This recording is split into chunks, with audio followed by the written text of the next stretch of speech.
Okay, so Lucky, I'm back. I'm such a perfectionist, right, that I had to discard that other video and make a completely new one because that's how important it is that I do what I do to a particular level, right? So again, a lot of the stuff that I said is still going to apply. However, it's got to be done accurately. So look, starting off again with the Libra, you do have a eighth house stellium. Very true. It's right on the borderline, those planets, but it doesn't matter. It almost doesn't count. Like Pluto, Saturn, and the moon is inside of the sign of Libra and it's inside of the eighth house. So again, we're dealing with secrets, we're dealing with intensity, we're dealing with personal power, and we're dealing with all of these characteristics inside of that sign of Libra, which characteristics embody partnerships, connecting, business or personal. I like to say business, but it's solely up to you. I guess you could play with it and figure it out what works best for you, right? So your moon is your subconscious mind. It's what you're emotionally invested in. It circulates the astrological wheel quicker than the rest of the planets. So you form habits when you're dealing with the moon. It also deals with intuition, right? So when you're doing your partnership thing, and when you're connecting and you're making connections with people, a lot of the times you're going to get hunches, you're going to get intuition, right? And it's going to be even deeper and more passionate because it's inside of the eighth house, which Scorpio rules over. Okay.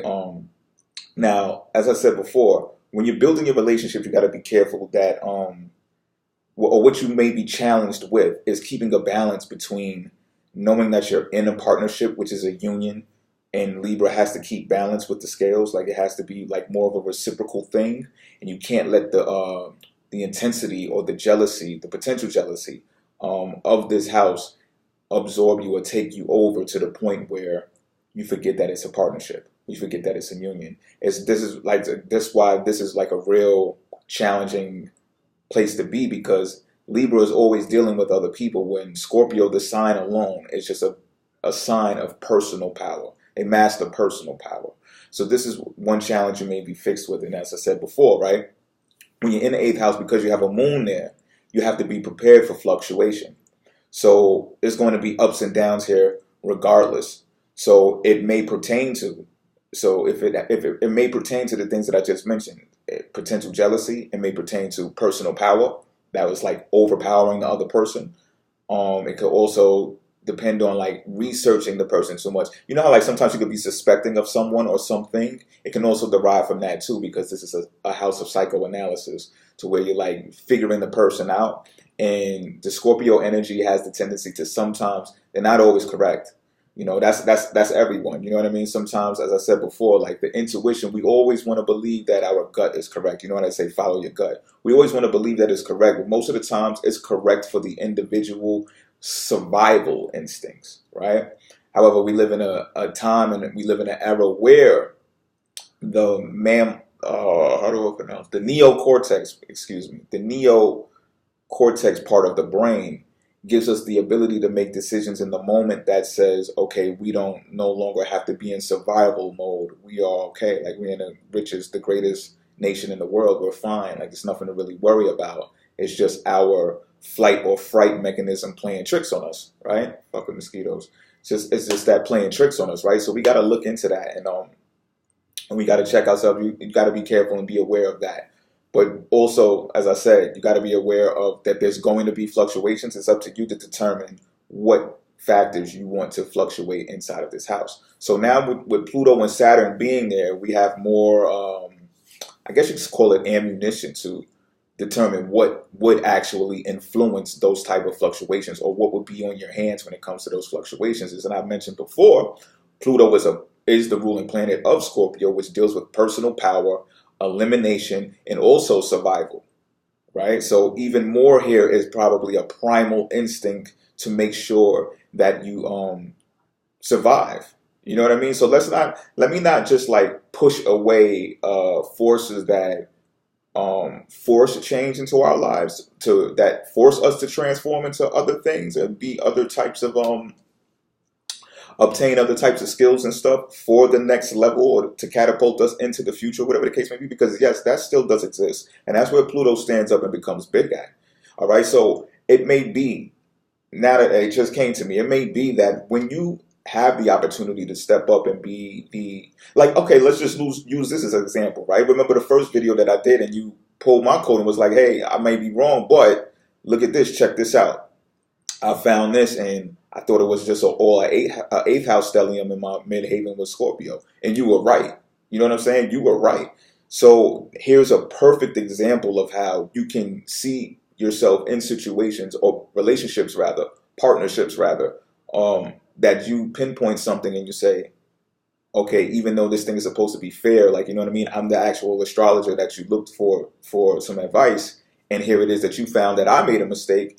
For you being that person that said, you know what, I'm going to exert this upon him and see what he has to say. Like, that's a prime example of how you can use personal power inside of a relationship. Sure, it shifted the scales. Sure, it did. You see, I had to discard the last video. Sure, it shifted the scales. However, what it did was it helped transform my whole approach, my whole thing. Like, I had to transform and become better, right? Because what I told you, I couldn't let that video go public because how I'm going to make an error in something that was, you know what I'm saying, that's built inside of a product. And now this is going to be public. This is going to be live. So you see, I have no qualms about actually being wrong or being corrected.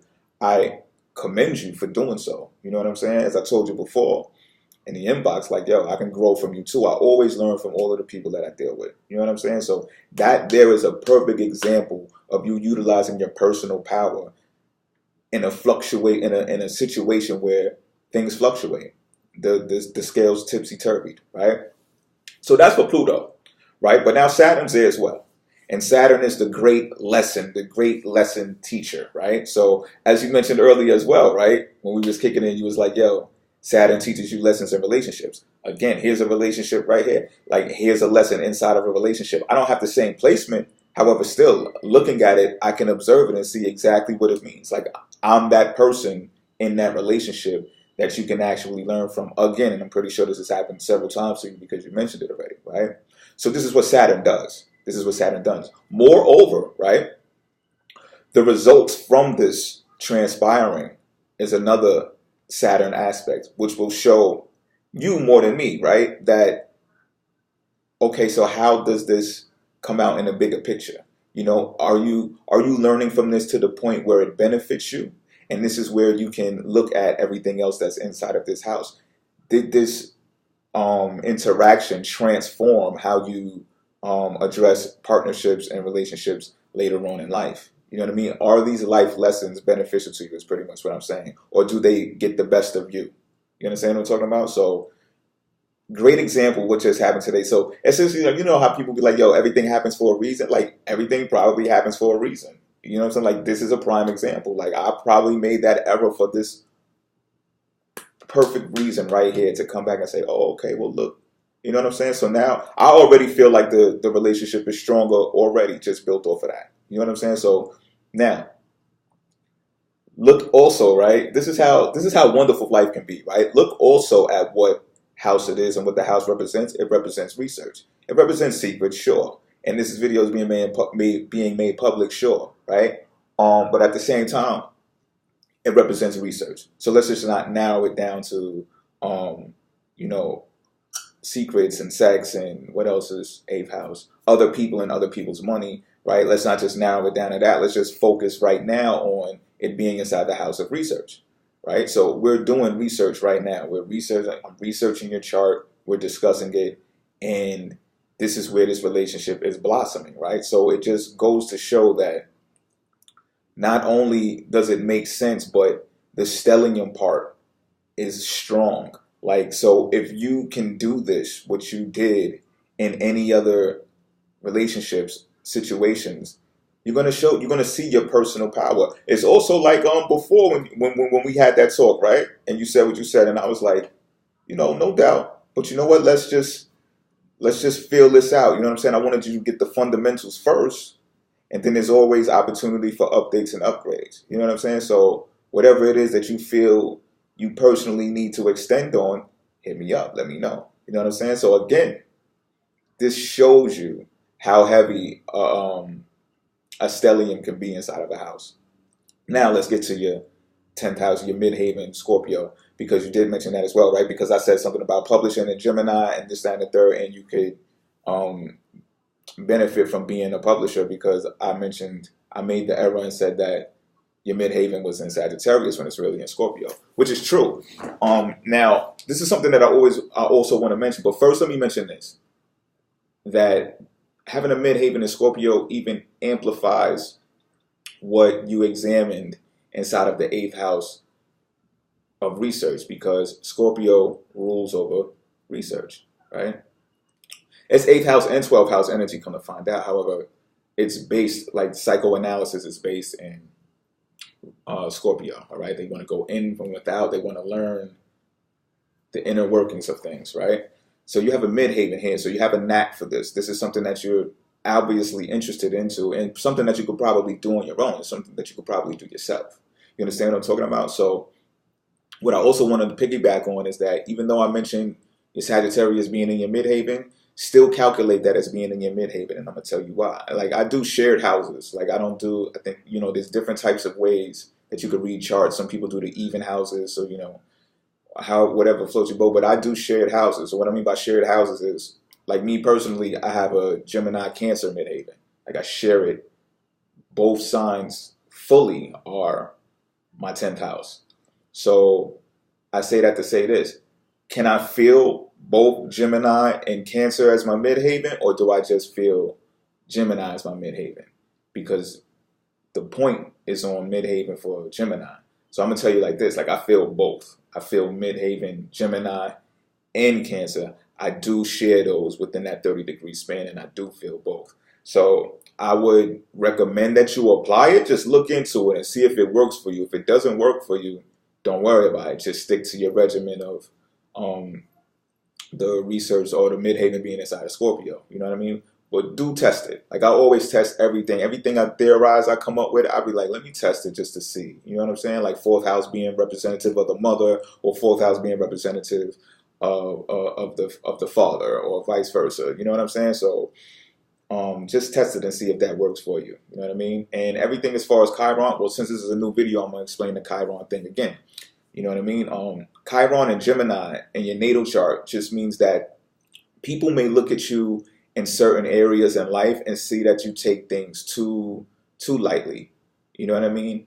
And if you have felt that, then you may be scarred from that, because it's like, if Chiron is in Aries, if Chiron is inside of your 5th house, you might have felt like, okay, when you had fun doing something, whatever the case may be, you might have got ridiculed for that, or you might have been scarred for that, or people might have been like, that's not funny. How do you want to be so funny? Or why you're not taking this serious, because you're looking at it as leisure. Like, oh, it's not that serious. It's not that deep. Like, cool out. You know what I'm saying? But this is also the area that you may be hurting. You may have tried an entrepreneurial pursuit and it may have backfired. It may not work the way that you wanted it to work out. And, you may have blamed other people as well, because the sign of Gemini is still there. So you might have looked at it as like an external thing, like, oh, okay, well, that person didn't do this and that person didn't do that, because if they did, it would have came into fruition the way I wanted it to be. You know what I'm saying? So you may feel some type of derailment inside of this area naturally.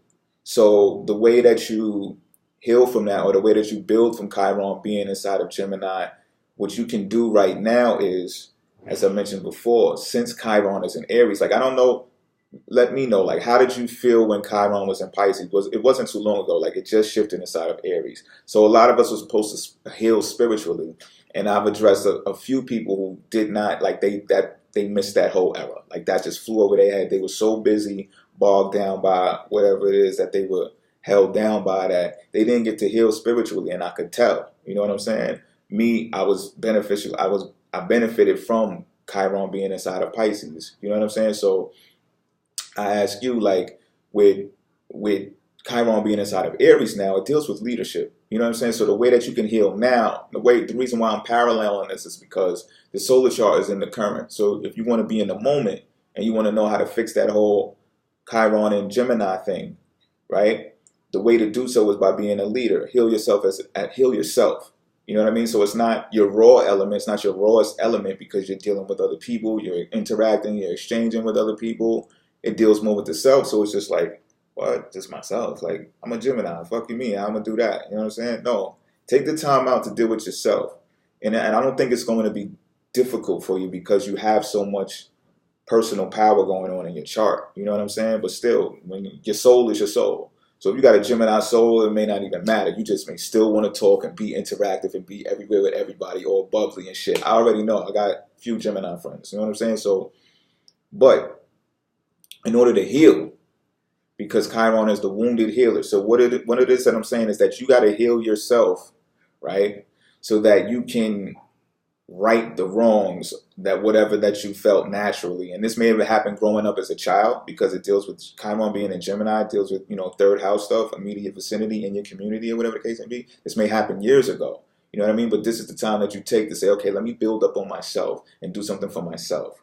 You know what I'm saying? That doesn't deal with other people. So it's kind of like addressing karma in a way. It's just like, oh, okay, y'all may have thought that I was too fun loving or whatever the case may be, or I don't take nothing serious. So now I'm going to take myself serious. You know what I'm saying? And this is happening for everybody. Like everybody is becoming stronger individuals right now. Not everybody, but everybody should. You know what I'm saying? Because Chiron is inside of Aries. People might still be hurt from the pain and just like acting or lashing out because they're still hurting from the pain instead of just seeking how to heal from it. And you know what? Now that I bring this up, like I was just recently in a conversation with someone when they was explaining to me how they lash out from personal pain. You know what I'm saying? And this is what I'm saying. Like if we're aware of these things, we could check it right now. So again, anything that's affecting you personally, work on that. And what'll happen is you'll see, or others will see rather, that you're taking yourself so serious now that whatever happened then, they're going to start gravitating towards you now because they see the seriousness of you, right? The seriousness of you, not your seriousness of yourself towards them or how you interact with them. No. Not right now. As far as Chiron goes, not right now. You know, you got Gemini in the 5th house no matter what you're going, and then it's in the 5th house. So whatever you're creating, create on your own. Create it on your own. And then watch the people come. You're a Gemini, so it's just like, it's only but so long that you can go through life without people interacting with you. But at this point, refrain from being the aggressor, I guess you could say, and see how many people gravitate towards you. Because you'll notice that this is how you'll know if you heal. Like when the people that gravitate towards you and reach out to speak with you, if you can speak to them from a point where you're not being ridiculed or you're not being looked at like, oh, you're just a surface level person and you don't have no type of empathy or whatever the case may be. Because once you deal with yourself, it's like talking to yourself. You know what I'm saying? It's like, you know, the things that you may have wanted to ignore in life, and now you got the time to reflect on it. Once you do, because you're going to utilize what's being said here, you're going to say, oh, well, you know what? I know how to talk to this person now. I know how to empathize or put myself in their shoes now because I just did this for how long? Like I'm doing it to myself and I'm healed now. So they get to saying, oh, okay. So now they learn from you. So the Chiron, the wounded healer, actually becomes the person who heals others through the experiences that they had. And you might just have to address this because of certain circumstances that you put in. And if that's the case, so be it. You know what I mean? Even better for you because you don't have to go trying too hard in order to heal something. But you know what needs healing. You know what I'm saying? You know better than me of what needs healing. So that's it in a nutshell. Better the second time around. I even feel like much better after doing this, especially after, you know, observing the actual circumstances of what brought this second video to come about. You know what I'm saying? Great eye. That's definitely comes from research, I guess you could say, right? So, and you know, always do that. Like whenever you see something like that, like always do that because that is what lets people know who you are. It shows your power. It shows your personal power. And it still deals with two people. You understand what I'm saying? So that whole Libra moon energy, it's there and it's evident. And this is how we know we are who we are. We know what we are, what these charts say. Like I'm a skeptic. You know what I'm saying? But when I do astrology, I'll be like, oh shit. Like, you know what I mean? All right, Lucky, I'm out.